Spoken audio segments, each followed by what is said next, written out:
Good morning, everyone. Thank you for joining us this morning. Welcome to your Senate chamber for today's session with the SNIO JGO Committee to hear the nominees for Zoning Board, Mr. Stephen P. Sablon, and also Ms. Charlotte P.R. Cepeda. Before we begin our session this morning, let me just have a moment of silence, please, and please silence your telephones too.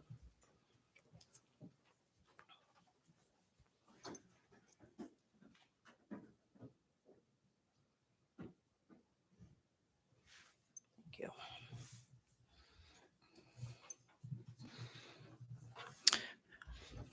I now call this SNOW JGO Committee meeting to order. Today is January 30, 2024, and the time is about 10:37 in the morning.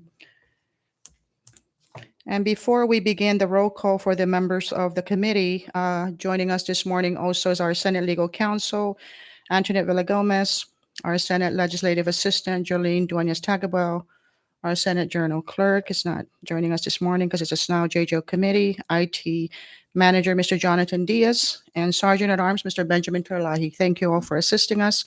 And for the viewing public, we are live on cable TV channel 23 and also live on the CNMI Legislature's YouTube channel, which will be shared on the CNMI Legislature's Facebook page. And let's call the order, please, of the members this morning that are present. Representative Blas Jonathan BJT Acto, Present. Representative Diego VF Camacho, Representative Vicente C. Camacho, Present. Senator Edith E. De Leon Guerrero, Here. Representative Marissa R. Flores, Present. Senator Karina L. Magofia, Geiger. Representative Denita K. Yantume. Nangi. Madam Chair, 6 members are present, 1 member is absent. With 6 members present and 1 member absent, the member that's absent is hereby excused. We have established the necessary quorum under Rule 4 of our attendance and quorum under Section 2 of our SNOW rules. May I hear a motion on item number 3 for the adoption of the agenda? It has been moved and seconded for the adoption of this morning's agenda. All those in favor say aye. Nays, this agenda this morning is hereby adopted. We're now on item number 4 under public comments. If there's anyone that would like to make a public comment regarding the nominees from the governor this morning for the zoning board, you may please come up and state your name, the entity you are representing, and you have at least 5 minutes to make your comment on the agenda item. You may proceed. Good morning, Alpha Day, Antito Chairwoman Edith De Leon Guerrero, and members of the Judiciary and Government Operations Committee for the Saipan and Northern Islands Legislative Delegation. For the record, my name is Jean-Paul B. Regis, Special Projects Coordinator under the Governor's Office. On behalf of Governor Arno I. Palacios and the Honorable Lieutenant Governor David M. Apateng, I thank you for the opportunity to appear before you today. I am here to introduce Mr. Stephen P. Sablon and Ms. Charlotte P.R. Cepeda for the Governor's nominees for the Commonwealth Zoning Board.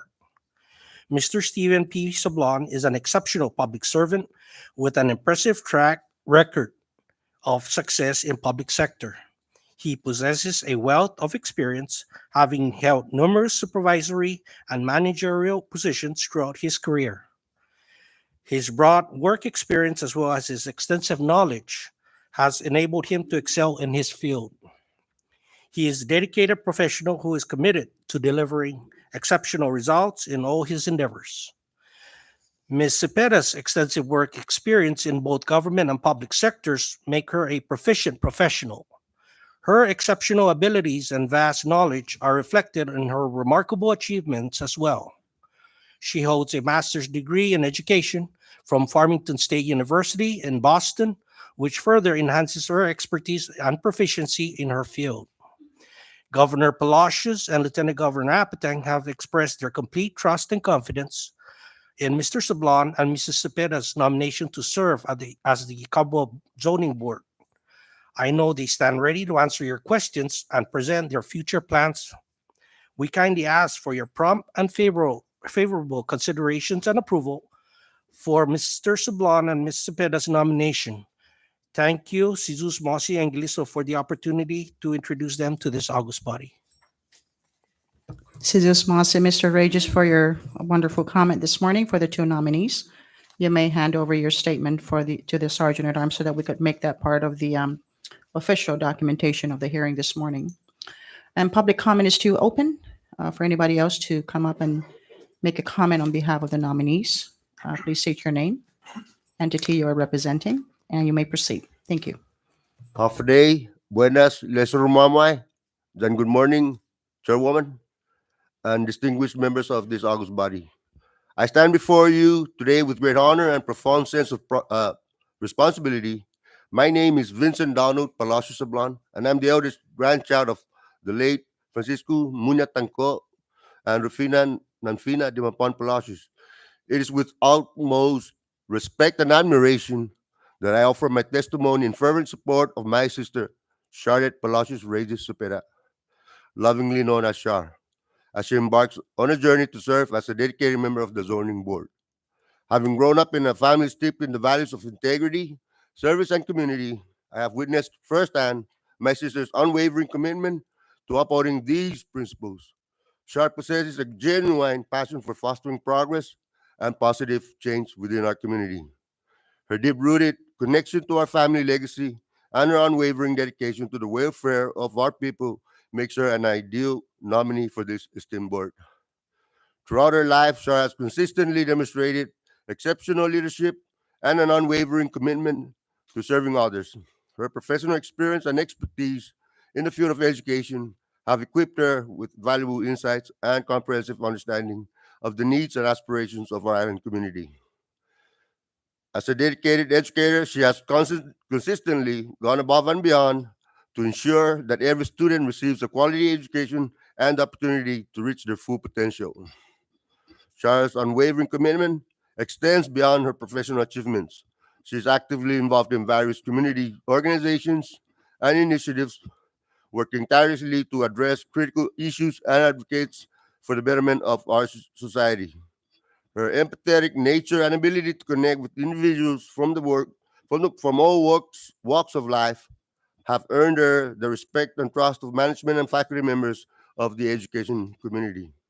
I firmly believe that Shah's confirmation to the zoning board would be an invaluable asset to its mission. Her integrity, sound judgment, and deep understanding of our community needs would contribute immensely to the board's decision-making processes. She possesses the vision, experience, and compassion necessary to make informed and responsible decisions that will shape the future of our community positively and sustainably. For those who have had the privilege of working with my sister professionally, I have no doubts of her exceptional ability and unwavering dedication to fulfilling her duties. Shar is a passionate public servant who is deeply committed to making a positive impact on the lives of our community. For over 15 years, Shar, along with her parents, Uncle Jim, and the late Auntie Met, have been actively assisting community members during their times of grief. Through their selfless acts of kindness, they have donated countless grocery beads and other funeral giveaways to bereaved families, regardless of background and circumstance. I'm sorry. Her passion for public service is instilled in her by our beloved grandparents, Tanco and Nanfina Palacios. Tanco and Nanfina Palacios were devout Catholics who devoted their lives to serving Mount Carmel Cathedral. Their legacy of commitment and service continues to inspire Shar and our entire family. If our grandparents were still with us today, I am certain they would be the first to proudly speak on behalf of our sister. Although they are no longer physically present, I know that they are looking down on us with immense pride, knowing that their legacy of love, compassion, and commitment to our community continue to live on through Shar. In conclusion, I stand before you today as a proud brother, but more importantly, as a proud member of this community, wholeheartedly endorsing my sister Shar's nomination to the zoning board. Her steadfast commitment to service, strong moral compass, and deep-rooted compassion for our community makes her an exceptional nominee. I am confident that she will serve with distinction, integrity, and dedication, positively impacting our island community. I thank and applaud the Honorable Governor, Honored Diplosius, and Lieutenant Governor David M. Aptang for their astute selection of a nominee to join this esteemed body. With confidence, I assure you that Shar possesses the qualities and capabilities to make these distinguished gentlemen exceedingly proud. Their choice, in my opinion, is second to none. Shar is an exemplary example of the kind of leadership our people desperately need and deserve. And I am certain that she will uphold the highest standards, integrity, honor, and service in the zoning board. Again, Undangklo na si Masi, Gilisaw, and thank you for the opportunity to testify in support of my sister Shar's nomination. God bless. Jesus Masi, Mr. Sablan, for your beautiful comment this morning for your cousin. Thank you very much. Please give the Sergeant at Arms your statement so that we could make that part of our official documentation. Jesus Masi. Public comment is still open for anybody else that would like to make a statement regarding the nominees this morning. Please state your name and the entity you are representing. You have 5 minutes. You may proceed. Good morning, Senate President De Leon Guerrero and members of this distinguished committee. My name is Zerlin Taimaniao, and I thank you for the opportunity to speak on behalf of an astounding individual, Charlotte Cepeda, who has been nominated for a position on this board.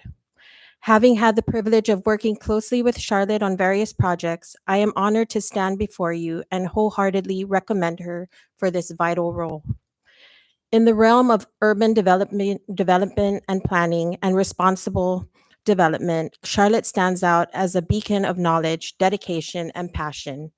Currently serving as the Dean of Student Services for the Northern Marianas College, she brings a wealth of experience from her previous roles as the School of Education Department Chair and Academic Programs and Services Dean. What sets Charlotte apart is not only her academic background, but also her practical experience and leadership skills, making her an exceptional candidate for the CNMI Zoning Board. I would like to personally attest to Charlotte's exemplary leadership during her tenure as the Academic Programs and Services Dean, where she also served as my supervisor. In that capacity, Charlotte was not only supportive, but also offered invaluable guidance. Her leadership style is characterized by inclusivity and is a genuine commitment to success of her team. During her time as my supervisor, her decision-making process was informed, methodical, and reflected a dedication to the well-being of both the educational institution and the broader community. Moreover, Charlotte's ability to collaborate with students, the college community, diverse stakeholders, and government officials showcased her strong interpersonal skills. She fostered an environment of open communication and inclusivity, allowing for exchange of ideas and perspectives that ultimately contributed well to informed decision-making. I am confident that Charlotte's experience and values align seamlessly with the mission of the CNMI Zoning Agency, which is to safeguard the health, safety, and general welfare of the residents and visitors of the CNMI. The agency aims to administer an effective zoning system that allows for harmonious business enterprise, compatibility with proximate uses, and a land use system that protects the interests of both present and future residents. Charlotte's commitment to responsible development and her ability to balance the needs of various stakeholders make her an ideal candidate to further the agency's mission. Her vision for the CNMI aligns with the principles of smart growth, ensuring that future developments not only meet the needs of the present, but also preserve the welfare and interests of future generations. In conclusion, I firmly believe that Charlotte Cepeda, with her diverse background, education, and leadership roles at the Northern Marianas College, is exceptionally qualified to contribute to the CNMI Zoning Board. Her unique combination of academic prowess, practical experience, and dedication to sustainable and responsible development makes her an ideal candidate for this crucial role. I am confident that she will bring the same level of dedication, sound decision-making, and supportive leadership to this board. Sidus Maasi Zengiliso. Thank you so much for your comment. Please hand your statement over to the Sergeant at Arms so that we could make it an official document for this hearing this morning. We're still open for public comments. Is there anybody else that would like to make a comment on the nominees this morning? Please state your name, the entity you are representing, and you have 5 minutes to make a comment. Thank you.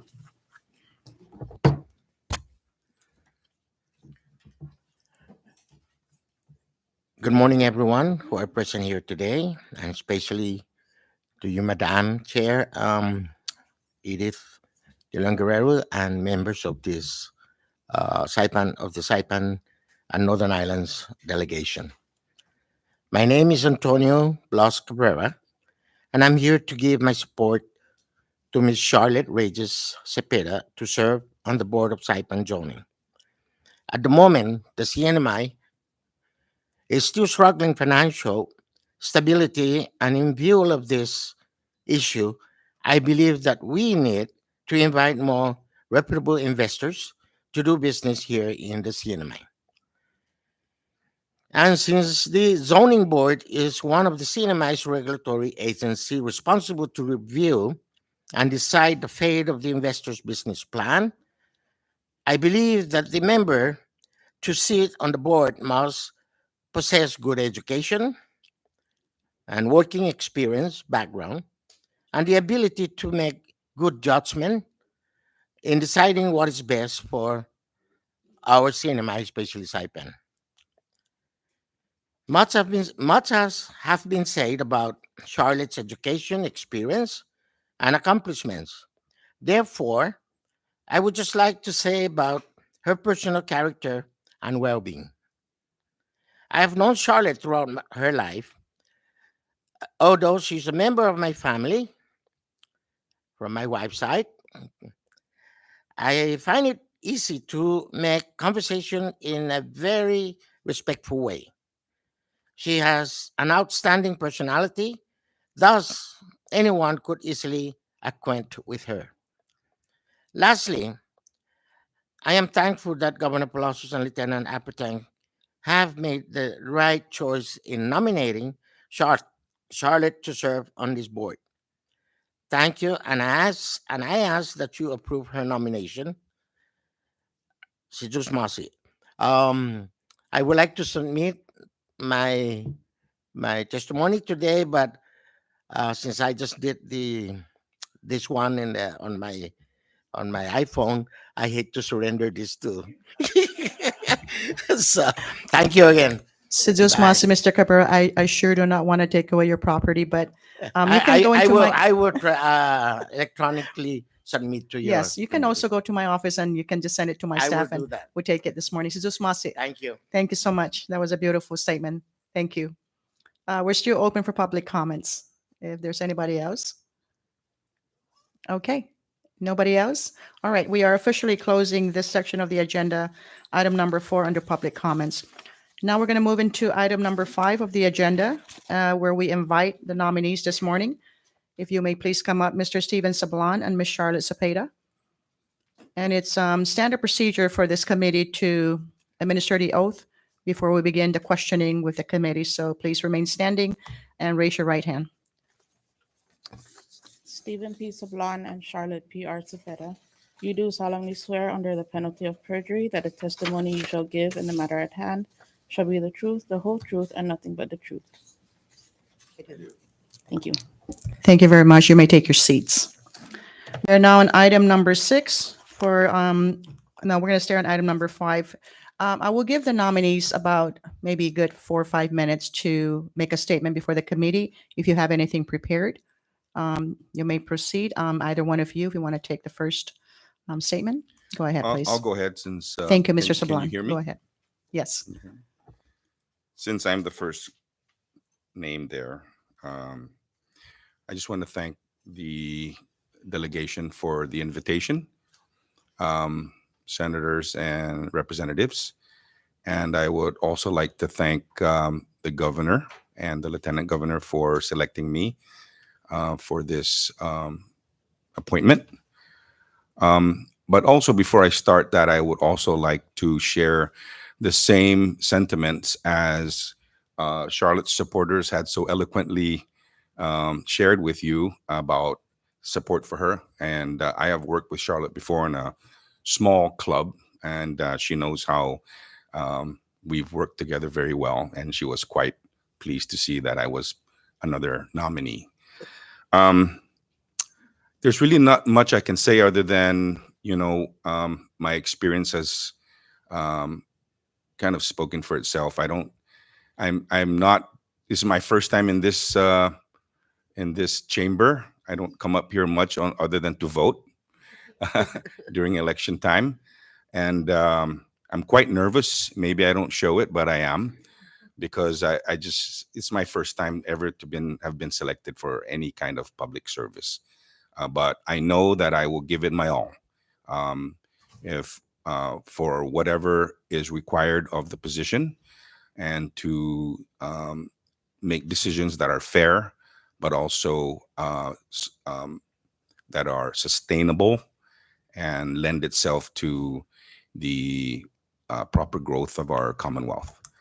Um, Other than that, I'm open for any questions if there are any. Thank you very much. Thank you, Mr. Sablan, for your opening statement. And we may go ahead and allow the floor for Ms. Cepeda to make her brief remarks. You may proceed. Unlike Mr. Steven Sablan, I have papers in front of me. But I too would like to just share my support in the nomination for Mr. Steven Sablan as a possible member to serve on the Board of Zoning. I have worked with him in the past, and he has demonstrated extreme leadership as a board member for the Marianas Racing Association once, many, many moons ago. He's very action-oriented, and I feel like if he were to be approved to be member of the board, that it would definitely be moving forward leaps and bounds. So good morning, Madam Chair, esteemed members and guests. Please allow me to first express my appreciation to the Honorable Governor Arnold I. Palacios and Lieutenant Governor David M. Apateng for their confidence in my nomination to serve as a member of the Zoning Board. It's quite an honor to be considered to serve as a board member. Before I begin, I would like to share a quote from a Suquamish and Duwamish chief called Chief Seattle. Chief Seattle once said, "We don't inherit the earth, we borrow it from our children." Powerful words, but words that need to be brought to the forefront as we continue to adapt to change. We continue to create economic development, legal regulatory compliance, public awareness and education, environmental considerations, infrastructure development, land use conflicts, and community engagement. All this while building sustainability, which is mindful of cultural and historical preservation and conservation, global climate change, building resilience, and contributing to the creation of a safe community. As I was preparing my comments for today, I asked myself, I said, "Self, if selected, you must ask the same questions that architects, engineers, and investors ask themselves. How will this or any construction benefit our children's children's children? Moreover, you must ask yourself the same questions the community will ask themselves. How will this or any decision benefit our children's children's children?" As a mother of 3 and now 4, I've asked myself these questions at a micro level. This opportunity will allow me to ask these very same questions at a macro level. While my current professional background may not be directly aligned with urban planning, I bring a unique perspective, enthusiasm, and commitment to learning that I believe will positively contribute to the mission of the Zoning Board. Over the years, I have developed strong analytical and problem-solving skills as a leader in education, and I am eager to apply these skills to the complexities of zoning regulations. I understand the importance of thoughtful planning and its long-term impact on the overall growth and well-being. As a systems thinker, I'm able to take a holistic view of situations, understand interconnectedness of different elements, consider feedback loops, explore underlying structures and patterns, acknowledge emergent behaviors that arise from interactions, and identify strategic leverage points and interventions. My ability to adapt, coupled with my passion for our community, will enable me to make valuable contributions. I am drawn to the opportunity to work collaboratively with fellow board members, learning from their experience and contributing fresh perspectives. I believe that diversity of thought is essential in crafting well-informed decisions that benefit our community in the long run. I'm confident that my background in establishing and maintaining communication and collaborative relationships, management, comprehensive reviews, and ensured adherence to requirements and regulations, as well as action-oriented approaches, will complement the strengths of other board members. I'm committed to upholding the principle of fair and equitable land use policies, promoting sustainable development, and fostering a community that balances the needs of residents, businesses, and the environment. If this esteemed committee should recommend my confirmation, I am ready to begin working to ensure that our community evolves in a manner that is both responsive to residents' needs and aligned with broader goals. It is said that it takes a village to raise a child. I am one child that was raised by the village beyond my parents' homes, beyond Dr. Juan Chafra's Regis Place, beyond Beach Road, Chalanlalo.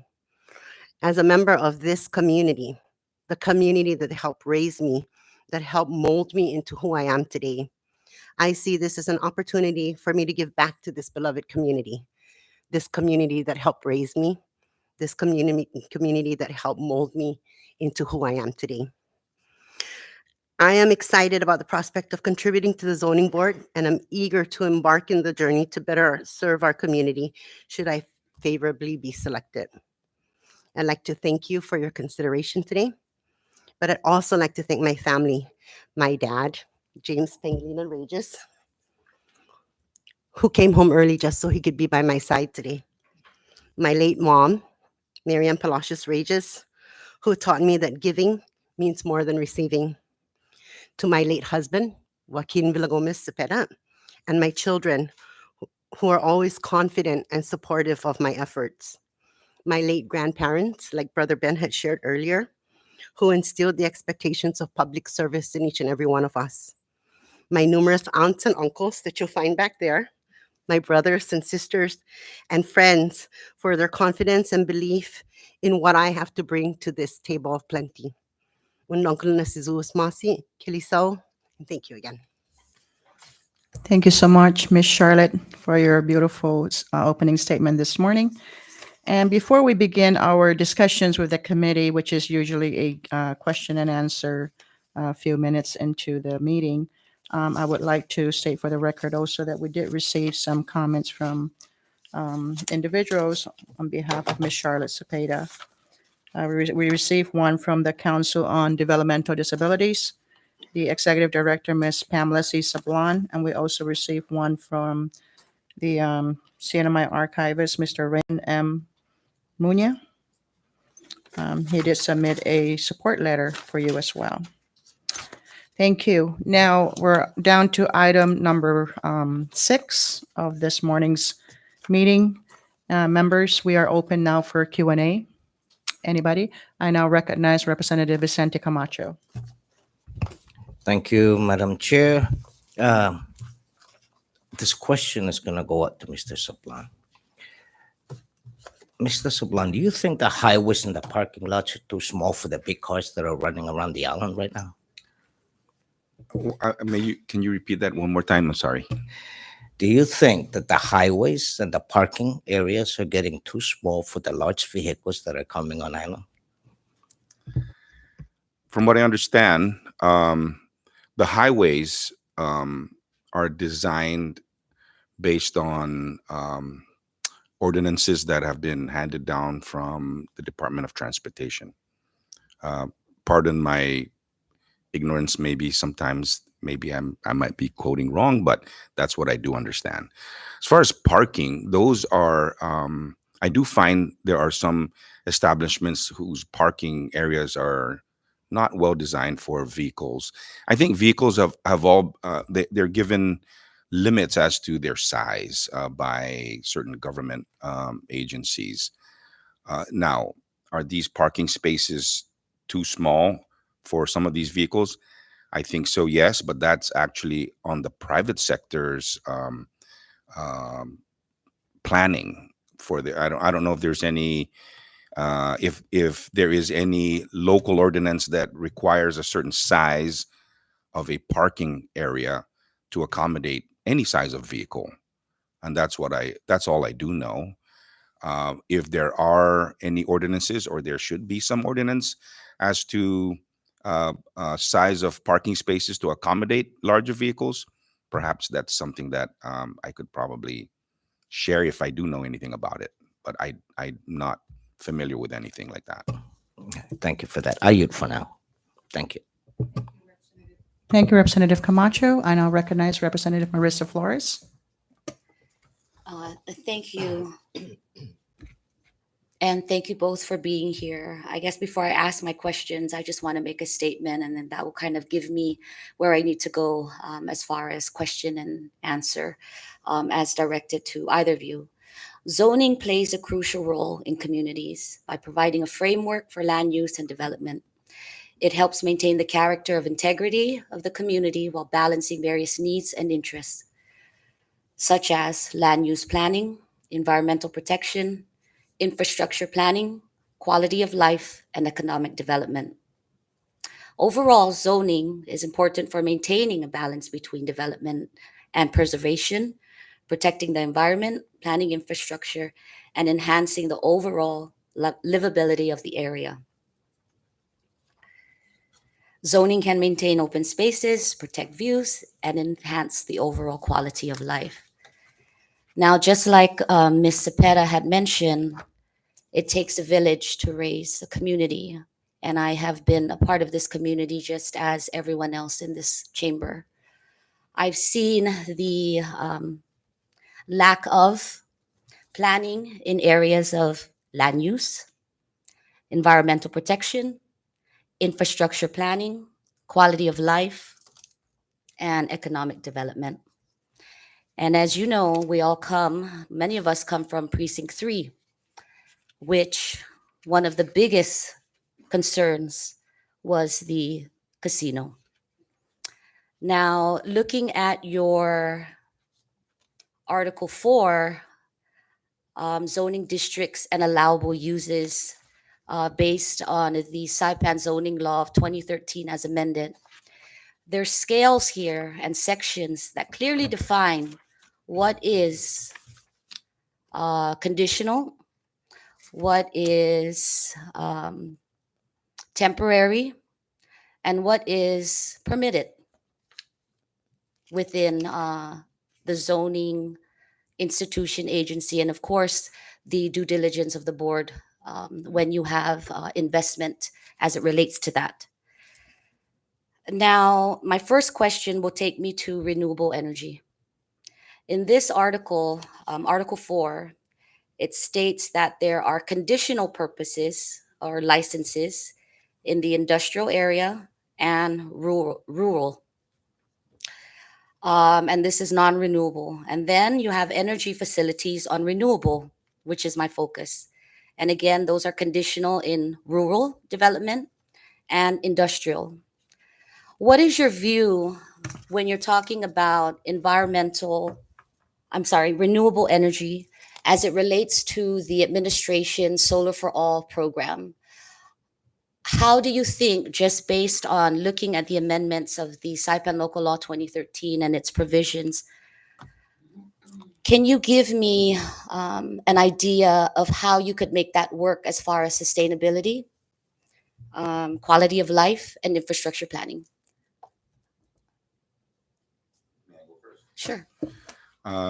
Thank you for the question. I am not yet familiar with these ordinances that you, or these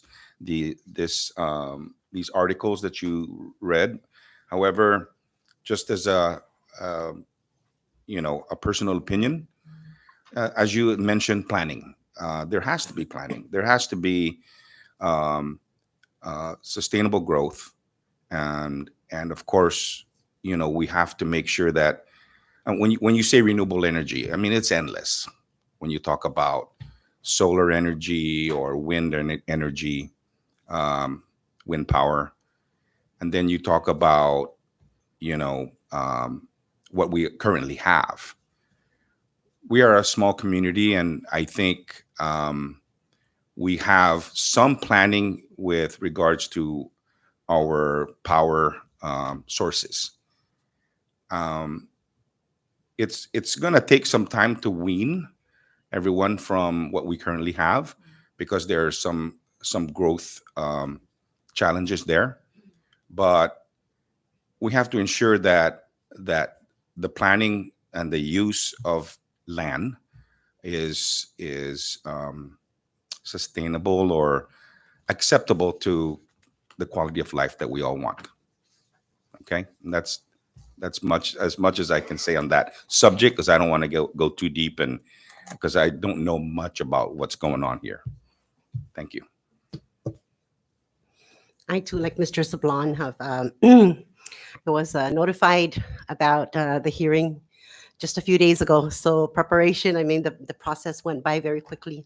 I did, however, manage to take a very quick overview of the article that you have brought forth. I want to just kind of maybe expand on what Mr. Stephen has just shared, right? Planning, thoughtful planning, right? Again, back to what my comments were how will this benefit our children's children? We are geographically isolated, therefore, we do need to find sustainable approaches in order to meet our community's needs, right?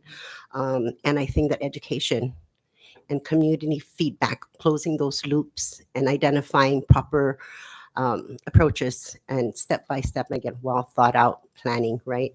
That will definitely be able to assist with getting everyone on board with the ideas of renewable energies and understanding that, again, the earth does not belong to us, it's borrowed at this point. Go ahead. Thank you, and thank you for your answers.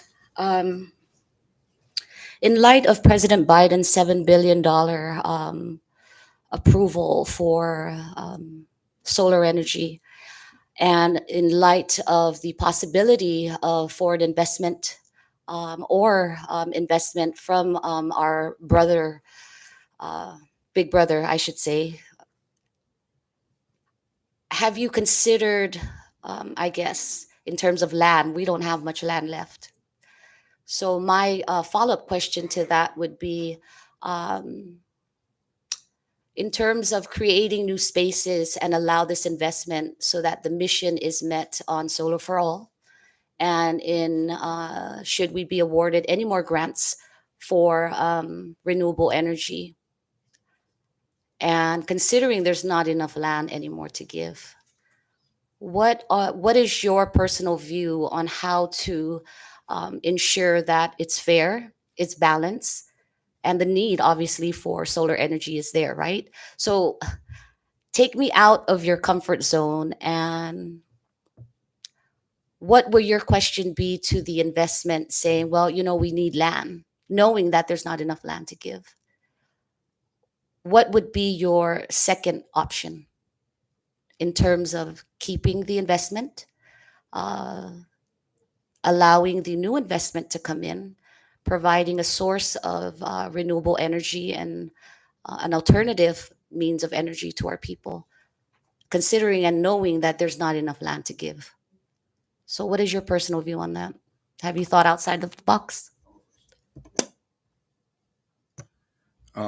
Without knowing too much of the technical aspects of what is needed for solar buildup,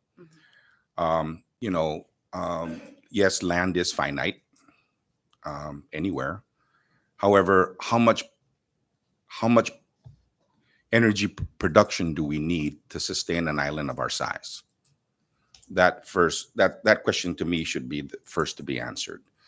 And then you go from there. Now, there could be a hybrid process where we could have solar and fossil fuel type of power power generation, until such time that we can balance those two and maybe grow into the solar production realm, so to speak.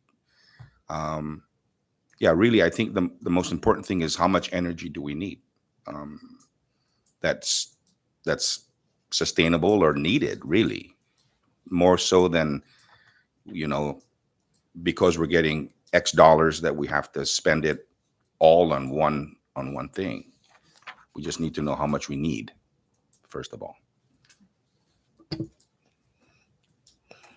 I too have noted down that I do need to take a closer look at what you are sharing with us, Rep. But we are surrounded by ocean. And, I'm not really quite sure at this point in time whether this could allow us to be able to utilize hydropower. It's everywhere. You turn around, you drive less than 10 minutes, and you are at a beach somewhere here.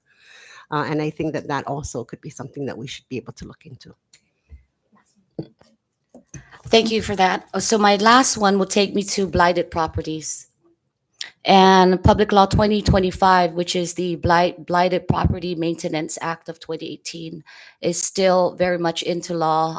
It has not been amended as far as I know. But obviously zoning also plays and should play a role in this. And I will go back to the tourist district, or even Saipan as a whole for that matter. Now, when you go into, let's say, the tourist district, and we have all of this hype now going into tourism, but I go there frequently because I live there. Now I see all these blighted properties, trash, broken windows, you name it. It does not do any justice for tourism and tourists that come in and frequent that area, because the majority of the hotels are around that area. Now, I'm not gonna, point out the elephant in the room, and that's just that's a different story in itself. But how should you be selected and nominated as board members for a very important agency, right? How do you fit in here with this? Because some say it's BECQ, some say it's DPL. Nobody seems to want to address the elephant in the room. But because you now are being nominated for a very important position in my view, to help the longevity of our economy and the quality of life here. How can zoning fit in to address this issue?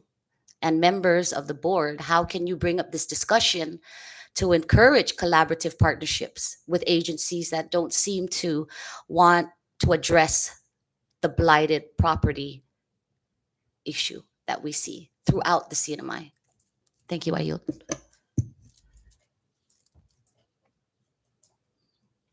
It does.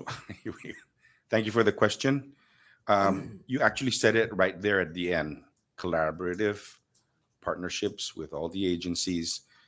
I would be a pretty loud speaker on the part of making sure everybody works together and not finger point. I've been at the receiving end of some of that finger pointing back in the past, and but I share the same sentiment with you.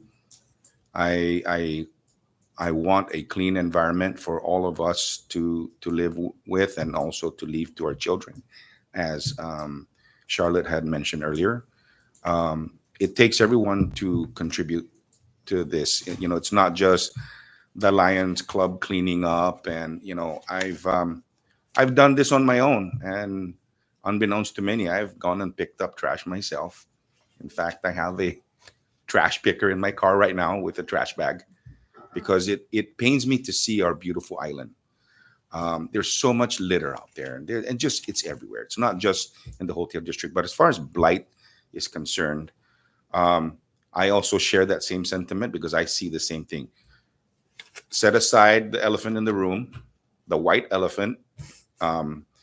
There needs to be some enforcement, I think, of that blight law. There's been a lack of that, I think. It's there. I know about it.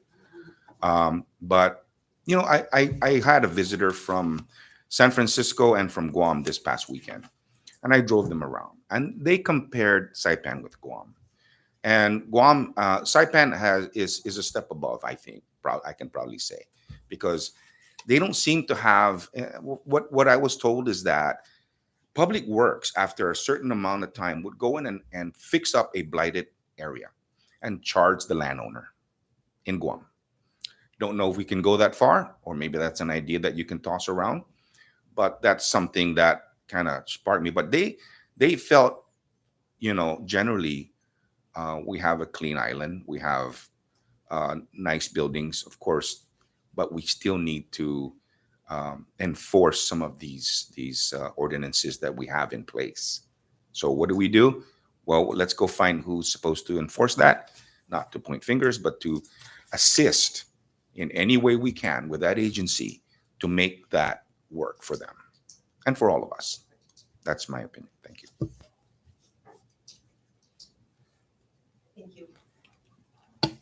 Thank you. In looking at the citizen-centric report of 2023 out of the zoning board, I did notice that that is one of the 3 projects that that is expected to be accomplished before the end of this fiscal year. And I was looking at that and I thought about the neighborhood, right? And exactly what you're saying. My youngest child likes to spend a lot of time in Garapan at this point. She's in high school. She wants to be with her friends and everything. And I worry about her safety when she's there because there are many, many dangerous, or I want to say hotspots, right? I do agree with Mr. Sablan in that enforcement and some very stringent enforcement needs to be put in place. But in order for us to do this, and it's the hot potato, right? That hot potato game or the finger pointing game. We just really need to be able to get buy-in from all of the agencies because I really believe that together anything is possible, right? And if we approach it in a way where we're helping each other as opposed to trying to push each other off the cliff, right? Good collaboration, good communication, shared goals. I think I'm not ever going to give up in the CNMI, so I really feel that that would be a really important way for us to be able to address that. Thank you for all the responses, and thank you, Representative Flores, for your questions. Any other members that would like to communicate with the nominees? Recognize Senator Karina Magofnia. Thank you, Chairwoman. Good morning, half a day.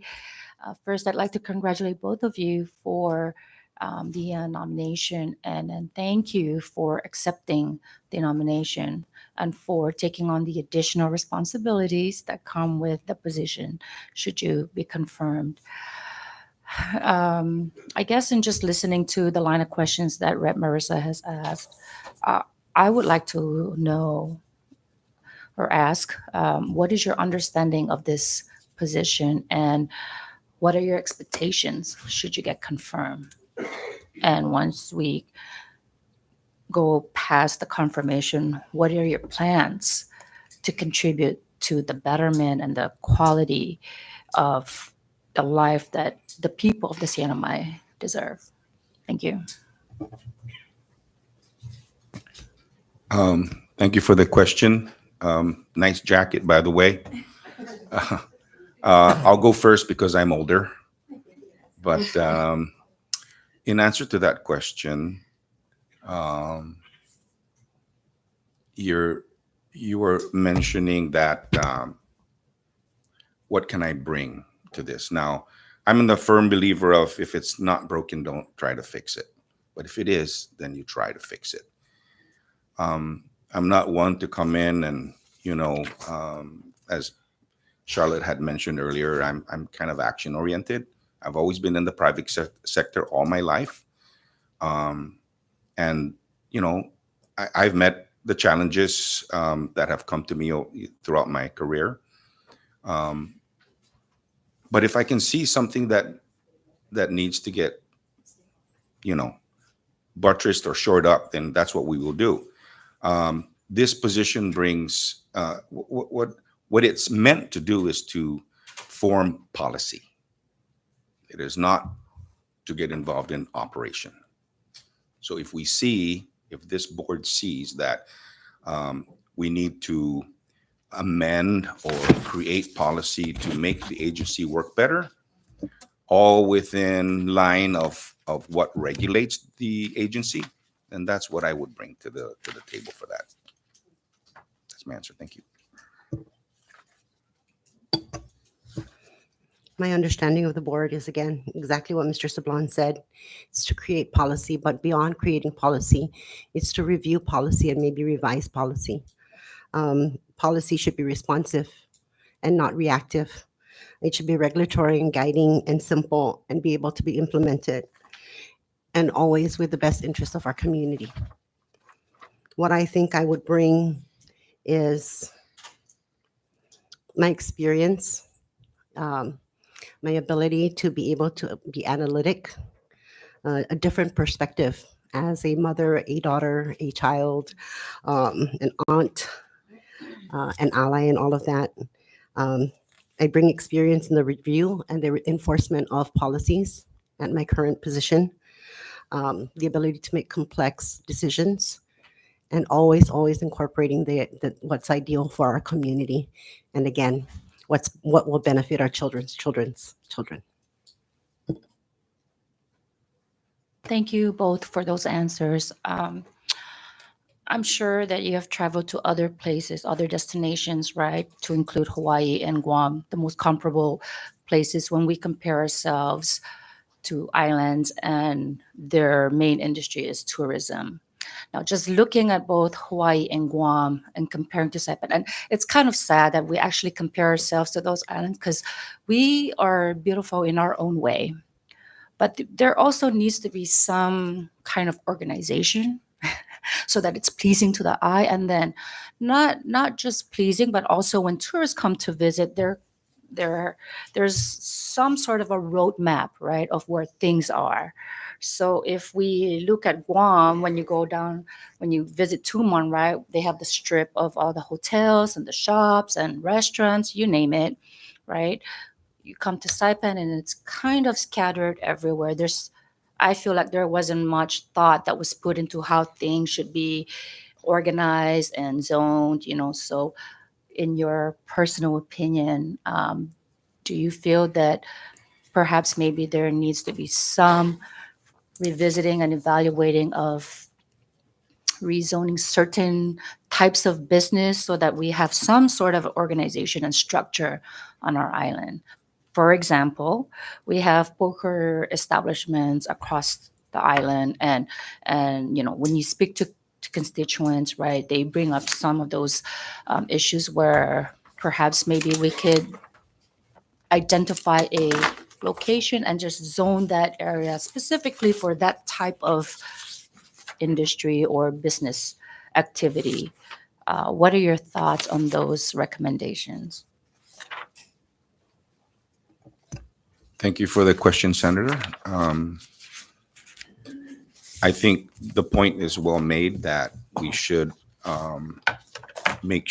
ensure that there is symbiotic relationships between business and residential homes. Number one, I mean, I sometimes think, how did that business end up there? It boggles my mind. And I can almost say that there was probably some pressure that was applied to the agency or the agencies that were involved. How do you curtail that? Well, you probably need to revisit the agency that allowed that to happen and see how that came about, and perhaps close that loop. I mean, I know that this legislature has come up with some very good laws, and they just need to be enforced. And if the enforcer is not enforcing, then we enforce the law of the land on that person or that agency or that group. That to me, again, I've never worked in the government before, but I know that those pressures are there. And how do you quell such a thing? I think it's a matter of the meeting of the minds to make sure that there is that idea, that ideal, and that philosophy going forward. Thank you. May I? I think it's important to always stop and to reflect and review where we are at any point in time, and to be able to respond to where we are, because we are living in very fast-paced changes, right? The world is changing. We need to change with the world. We need to be where we are. Just a review of the laws and of the policies that are in place at this point is definitely something that needs to be revisited. But always, again, with consideration of what the future is going to be. I often say to whoever wants to listen to what I have to say, that you leave a place better than when you found it. And that is part of why I'm sitting here today. Thank you both again for those answers. Just one last question, Madam Chair. I don't know if any of you have ever been in a conversation with just random people on island, but there seems to be, especially business people are in business, right? And it seems like the common denominator in a lot of the issues when opening business or just business in general is the time it takes for zoning to issue permits or licenses. I've heard somewhere where sometimes it would take 6 months to get a permit versus sometimes it takes a year. And, you know, we here are struggling financially and economically. And as much as we would like for them to get started with their businesses and start operations, the government is dependent on those revenues that they generate so that they could pay into the BGR. So in my mind, the sooner we get them to open up the business, the sooner they can start paying up to the government, right? So that we can continue the government operations and the services that we provide to our public. It's not a question, it's more of a recommendation to please, should you be confirmed, really look into that and see just understand what is creating the bottleneck and what are those issues and concerns, right? Like, as you have said earlier, where it doesn't do us any good to point fingers, but to really understand the root cause of these issues, because there very well may be a legitimate and valid reason as to the bottlenecks, right? But understanding that and coming up with solutions to try and unwind that is the best solution for all of us. So it's just really a recommendation that when you guys do get on board, to please take a look at what's causing the delay in the issuance of permits and license from zoning. Thank you. Thank you, Madam Chair. I yield. Thank you, Senator Magofnia. Any other members? Recognize Representative Yang. Just because you mentioned a lot of things and you also answered my questions already. So, okay, so obviously, there's an imbalance in the community because there are more foreign businesses, foreign-run businesses than locals. And as she was mentioning, why is that? What's preventing the locals from running businesses? So I want to tell you a little story about myself. We are neighbors, right?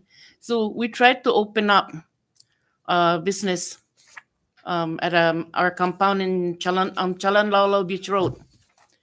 And then my husband went and put up the sign, open sign on the road on our property. Then the zoning guy came and said, "You cannot do that. That's against policy." And I thought, oh my gosh. And then she mentioned policies. There's so many of them. Okay, you cannot put up the chain like that. You have to put some kind of decorative, do some kind of landscaping, but no chains or whatever. And so, okay. So yes, please, when you get selected, please look into those and do some kind of amendment, because they're just I don't know. And oh, you cannot use corrugated for the side of the house, corrugated tin, because it hurts the eyes of the tourists when they walk. So please check. I know, right?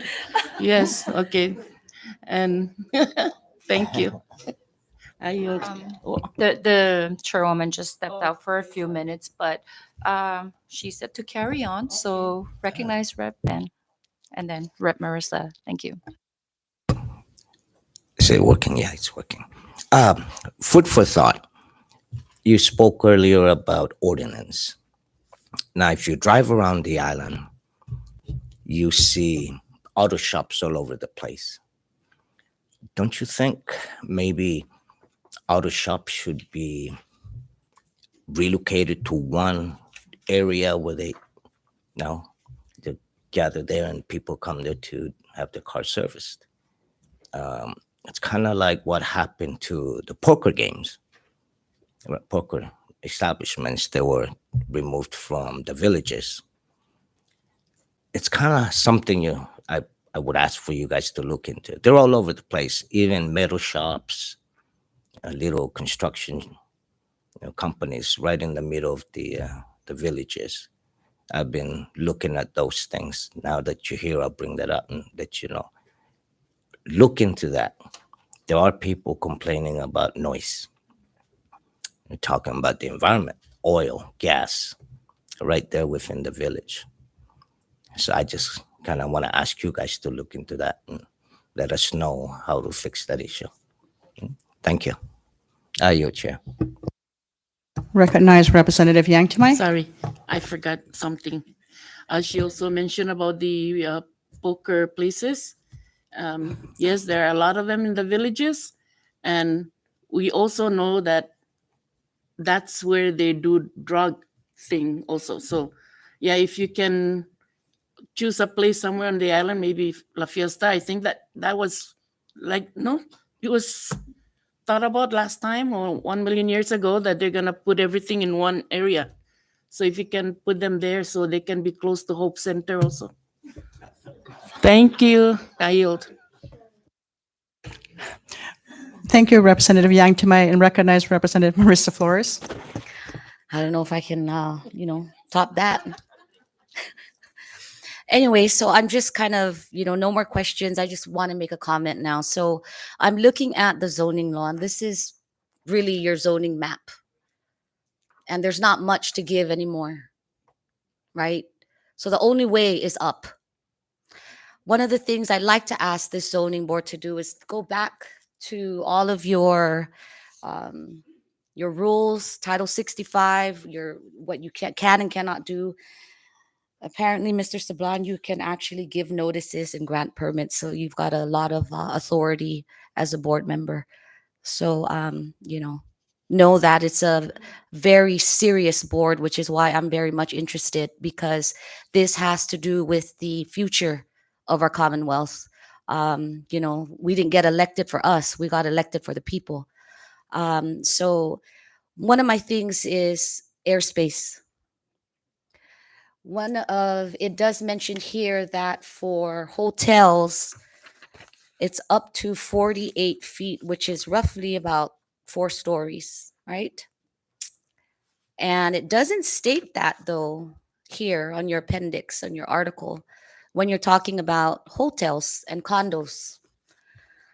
So given that now we're going this way and we're moving east because we can't move west anymore, and if we do move west, there's people in this map here that's, has real estate value that keeps them closer to the water. Now, what we don't want is to have a residential in the back with his property line, and then someone in the front comes over and builds a 4-story condominium right in front of him. Okay, so please take a look at that. And then also, as you're going to move towards the east side and the mountain, take into consideration all of those other people that have been there before, right? Because airspace has not been, it's not in this, except for that section on condos, or I'm sorry, not even condos. What was that? residential uses. That's crazy. Residential, but the commercial doesn't have a threshold. So obviously there is some discrepancy already here. Take a look at this. And my last comment would be the people rely on all of us to work together. And it is my hope that when you and if you get selected, that you would be that voice. Zoning is very important. And times are changing. You are right. It is changing. Now we're playing catch up. We need to make sure that whatever the plan is that you guys have, revisit. If we can make it better, let's do that. But no more band-aid solutions and no more, special treatment. Because again, we're not pointing fingers, right? But there's evidence right there in the middle of precinct 3 that tells you that all of that shouldn't have happened the way it did. And I don't want to have our people suffer anymore because of special treatment.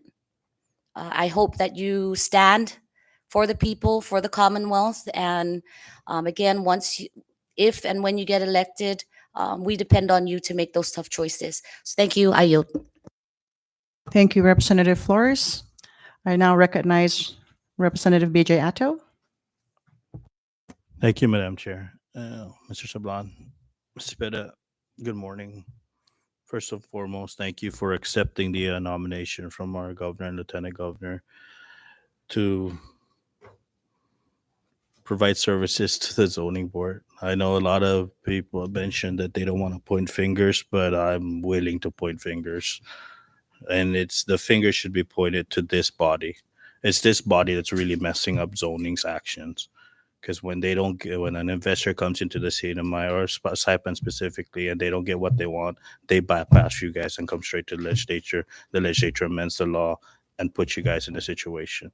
So I think I don't have any questions for you guys, but I definitely just the only advice is to look at the Enabling Act and subsequent amendments to the Zoning Act so that you can recommend changes to the Zoning Act so that you guys can be true policymakers for zoning within the 3rd Senatorial District.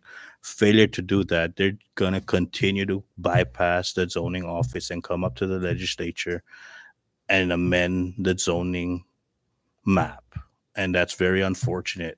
So if there's any fingers to be pointed, it should be to the legislative body. It's this body that messes up zoning's ability to provide the proper services to the investors here in the cinema and to the people, most especially the people of Saipan, because they change the laws and they'll bypass you guys. And that's just a fair warning that they will come.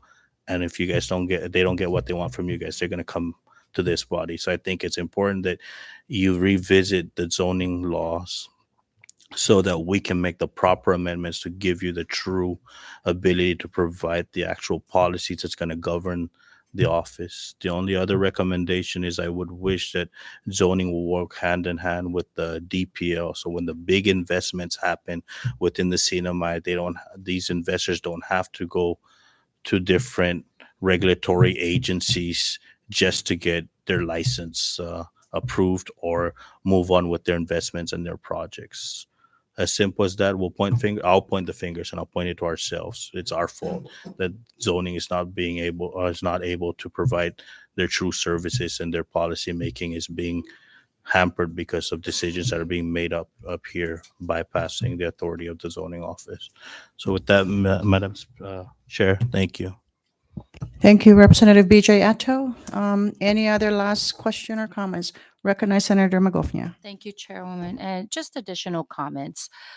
As you put it, Mr. Sablan, there is no need to make changes if it ain't broken, right? So my comment would be to, when should you guys get confirmed, please take a look at the regs and the rules and regulations, right? That's been promulgated at zoning, and make the necessary changes that is needed because times have changed, and I think there's a lot of rules and regulations that no longer apply. But not only that, it has to be consistent across the board.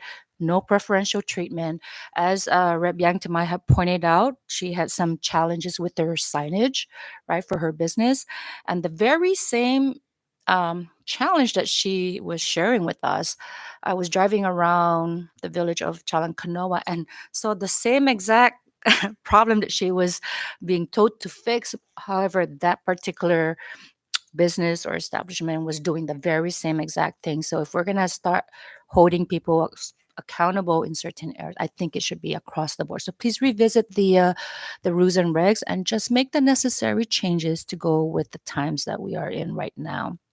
I also noticed that this morning, as I visited the website for the Commonwealth Zoning Board, I noticed that in the publications annual reports, there were only 3 reports, and the last report that's on there is from 2014. It is now 2024.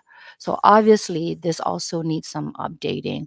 I'm sure the reports are done. Maybe there's just maybe they just haven't looked at it. But I was just kind of browsing through to kind of see what the website has and trying to get a little bit more information before we come to today's hearing. But I just thought I'd share that with you.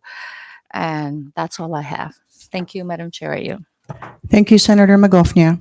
And we come complete circle now. I'll be the last person to make a comment or ask questions, but I'm not gonna ask any questions. I know you guys are just getting used to all the legislations that governs the zoning agency or department, but I'm sure also that you haven't really spent some time reading the centric report for fiscal year 2022 in comparison to fiscal year 2023. And I just want to kind of like highlight some of the report I was looking at on fiscal year 22. I noticed that under the enforcement section of the report, zoning reported 701 inspections were done versus 2023, 142 inspections. And so obviously, just based on the numbers being reported, we have issues on enforcement. Again, on the centric report, it talks about 278 cases are ongoing and being monitored by the enforcement staff. 156 cases are under enforcement. And so the question leads us to today of what is the status of all of these cases that are being monitored by the Zoning Enforcement Division. Similarly, if you look at 2023, it talks about the nominal cases. So the bigger numbers are in FY22. So it'd be interesting to find out what is the status of that. And also, if you look at the numbers on the permits being given out, it's apparent that numbers are either going up or down in particular fiscal years. So that's another area of concern when we talk about we are struggling financially, and how do we keep our businesses, in place so that they could continue operating here in the CNMI, so that we could all be generating revenues and the business also are thriving as well. Key takeaways I like this morning in our conversation: collaboration.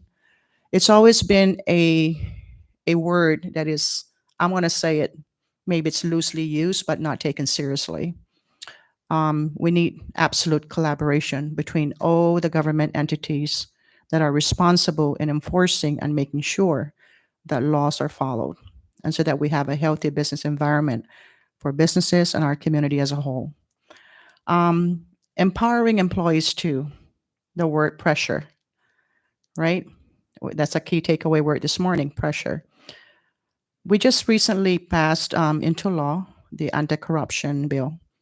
And that in itself, we need to be reminded as elected officials of the government, including other, employees of the government, that we are governed by certain standards.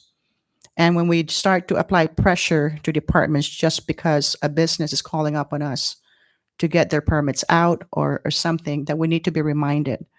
And employees need to be empowered, but at the same time, too, to be mindful that a long time wait may not be conducive to the business environment and our economy as well. So we need to strike a balance in making sure that productivity is there, timeliness of issuance of permit, enforcement or compliance that are pending to be submitted by the business or individual for that matter, so that we could move forward with the processing.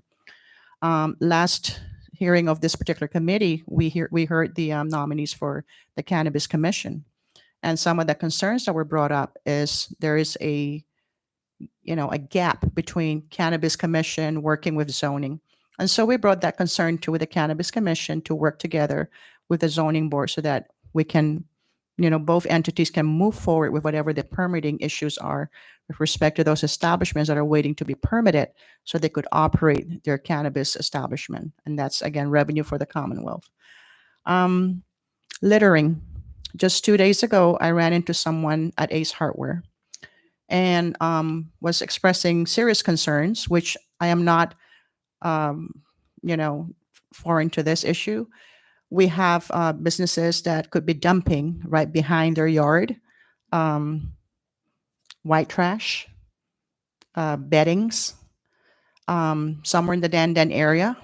And these are the places that oftentimes, as enforcement, finumanam kuning, get into the deeper part of the area, right? Aposento. Yeah. So a lot of this trash are being dumped behind the business. And this is the area, again, of enforcement in collaboration with sanitation, public health, all the other required entities that are supposed to be going around and enforcing all of these issues that communities are bringing up to our attention. It's very, these are the areas when we do enforcement, we can collect revenue and not necessarily to try to shut down the business, but if that reaches to that point, then that will eventually happen. But we really need to start looking at this if we truly care for our community, our environment, and to make this a healthy business environment for others that are looking into from the outside that would want to set up shop in the Commonwealth so that we could build our economy. That's all I have to say this morning. I appreciate your time this morning for both of you for this zoning board, and we look forward to your work. And so thank you very much for coming to listen to, all the members and listening to their questions and responding to their questions. Short recess, please.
Thank you. We are back from our short recess. Now we are back on item number, we're still back on item 6 under discussion. So we just finished our discussion with the 2 nominees this morning. So may I hear a motion for the preparation of the committee report? Recognize Representative Marisa Flores. Thank you, Madam Chair. Can I get a motion? I'm sorry. At this time, I'd like to offer a motion to approve the 2 nominees and have the committee begin the process of preparing the committee report for proper nomination and to be given down to the House of Representatives. Sniled. Yes, thank you. Thank you, Representative Marisa Flores, for your motion. And it has been seconded for the preparation of the committee report for the recommendation of the confirmation of nominees Stephen P. Sablan and Charlotte P.R. Cepeda to sit on the zoning board. All those in favor say aye. Nays? Motion carries. Moving on to item number 7 under announcements. Members, we have a nominee for the Cannabis Commission, and I will be scheduling a hearing for that as well. Not this week, not next week, but soon. And now we're on the last item for the agenda. Item 8, may I hear a motion to adjourn this meeting? There's a motion to adjourn this meeting, has been seconded. All those in favor say aye. Nays? This session is hereby adjourned. Thank you, members.